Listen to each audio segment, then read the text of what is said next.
Hey guys, I am here finally to make my May 2021 reads for biblical fiction and historical Christian fiction.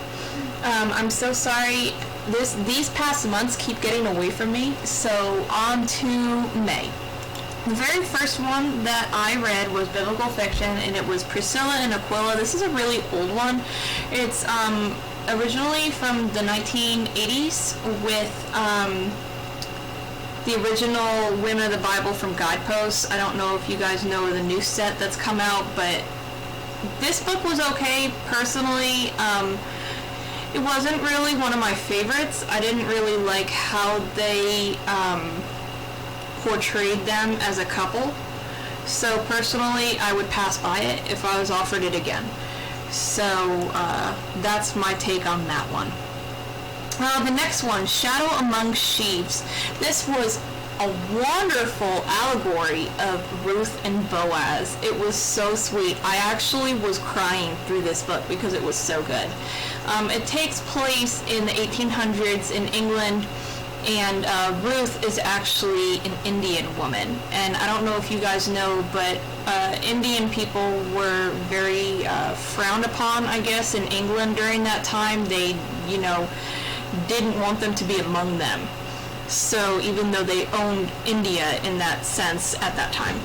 So this was a wonderful one. I highly recommend it. Okay, the next one is actually a classic. It's An Old-Fashioned Girl by Louisa M. Alcott. This was a really cute one. I really love Polly. Polly just reminded me of myself. She's so old-fashioned with everything that she does, even in that time, which is shocking because if you read it, you would think that, oh, well, this entire story is old-fashioned now because it's so old. But it's a wonderful book, and I actually read it with the Enchanted Book Club on Instagram. So the next one is Waves of Mercy. This was actually the book club book for Goodreads for May, and I really liked it. It was really sweet. It was about Dutch immigrants, which is actually something you don't really read a lot about, usually in Christian fiction. And I really like Lynn Alston as an author. She really does well with portraying her characters and showing a lot of emotion. So I blew through this in one night, like my post said, so it was a great book. The next one was Lakeshire Park.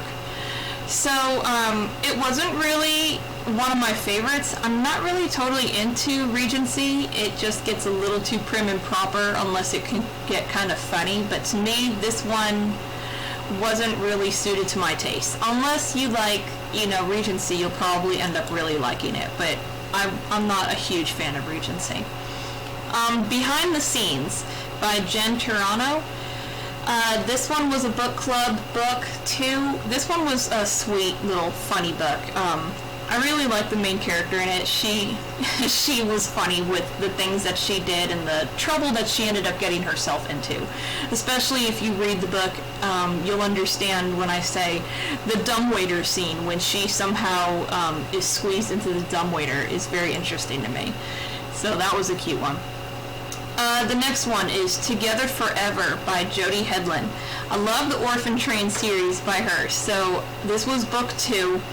And I really, really loved this story. It was adorable, and I had to blow through the entire series because I just loved it so much. It was a wonderful series.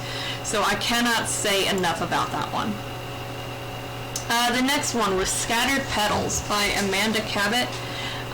This one was really good. It had a lot of emotional hardships through it, and a lot of problems.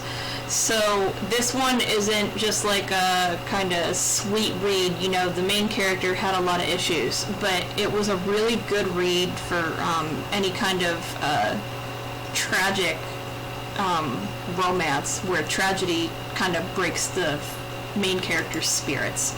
It was a really good story. The next one was Jersey Brides. This is actually just let me say, it's like a 3-in-1 sort of novel. So I've been really homesick for New York, so I wanted to read this one because it's about New Jersey. So I really like this one. It was really neat. The book's main characters were descendants from Scotland, so it was a sweet little read with all the short stories that they have. Okay, and then the last one, I believe, for the month of May is Isaiah's Daughter by Nisu Andrews. This one I finally got around to reading. I haven't read this one, even though I love biblical fiction so much. And I finally got around to reading it, and I was blown away. I really loved it, and I can't wait to read the next one in the series that follows this one. So this one was amazing. I hope you guys enjoyed this. I'm so sorry that I'm finally just now getting to this video. Again, like I said, if you want to follow me on Instagram, you'll be able to see some of these a little bit faster than YouTube for me. So again, my Instagram is KB Whiskey. So I hope you guys enjoyed this, and I will see you hopefully in a few days for June if I can make it that fast. So I hope you guys enjoyed this.